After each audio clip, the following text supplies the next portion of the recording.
Hello, beautiful people. This is Rene Ruiz. I'm with Nationwide Purchase Loans, and today we're going to go back in time at least a little bit. About a year ago, when I started this YouTube channel, I did a video on the housing shortage and how ADUs appear to be a part of the planned solution. And today, this is also relevant because we're still dealing with a housing shortage. And this is kind of intended as a follow-up or update for that video because the patterns have continued. Let me show you what I'm talking about. Before I do that, let me summarize what we talked about in part one. In part one, we talked about the several laws that had recently passed, which made it easier to develop or build. I also kind of focus on ADUs because it appears that that's part of the plan on solving the housing shortage that we have. And I highlighted the fact that Freddie Mac started allowing people to use rents from their ADUs to qualify for a home loan. So what's new since then? Well, FHA is now also allowing people to use rents from an ADU to qualify. That's for a purchase or even a renovation product. Let's say you want to build an ADU on your lot. You can go get an FHA loan, take the money out, use it to build the ADU, and at the same time you can use the projected rents from the ADU to help you qualify. So that's kind of an affordability solution. There's also a bunch of ADU grant programs that are popping up left and right. And I'm going to talk about Assembly Bill 1033, which was just signed into law a few weeks ago, and which allows people to sell an ADU as a condo. We'll go into that and we'll talk about it a little bit more. So here we go, and in order, FHA is now, like Freddie Mac, allowing people to use rents from an ADU, and that's for a purchase or a refinance or even a renovation product to build said ADU. And that's kind of important. FHA's always been how people qualify for more, at least in most circumstances, and the fact that they're aligning with these policies is good. Let's also go into the ADU grant programs. Now, the first one I want to talk about is through the County of Orange.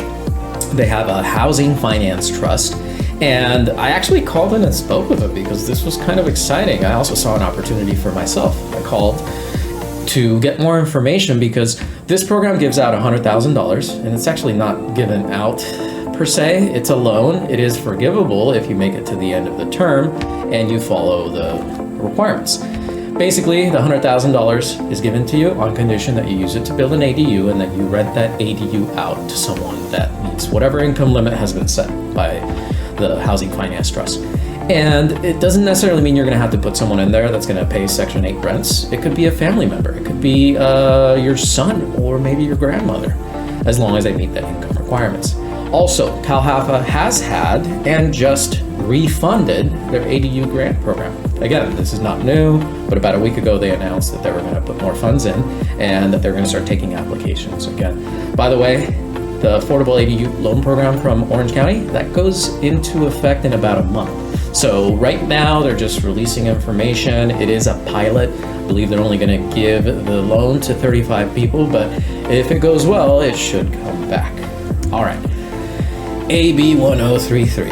This one is a doozy. So this bill got signed into effect, and it basically allows people to take their ADU and sell it separate from their house. Here's the verbiage. It authorizes a local agency to adopt a local ordinance to allow the separate conveyance of the primary dwelling unit and accessory dwelling unit or units as condominiums. What? How does that work?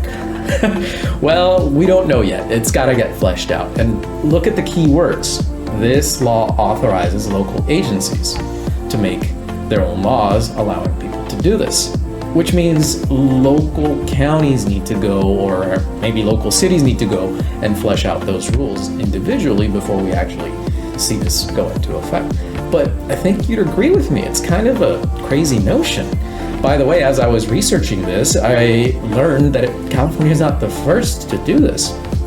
Washington was doing it, and apparently so was Texas. Texas kind of caught me off guard too. It seems too far left for Texas, but it's a fact. And as I started doing more research, trying to figure out how that happened, I realized that it's coming from the top. That's right, it's coming from the White House. In May of 2022, President Biden announced new actions to ease the burden of housing costs. And here's the main mandates. Reward jurisdictions that have reformed zoning and land use policies. Sound familiar? Deploy new financing mechanisms to build and preserve more housing where financing gaps currently exist. That's the ADU grant programs.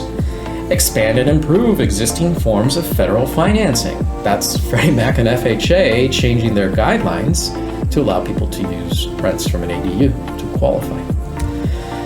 It's exciting stuff, but it's all still developing. So please stay tuned, don't forget to subscribe, and we will keep you updated. And if you can think of any other topics that you'd like us to shoot a video on, please don't hesitate to send a suggestion in. I will take care of it for you as soon as I can.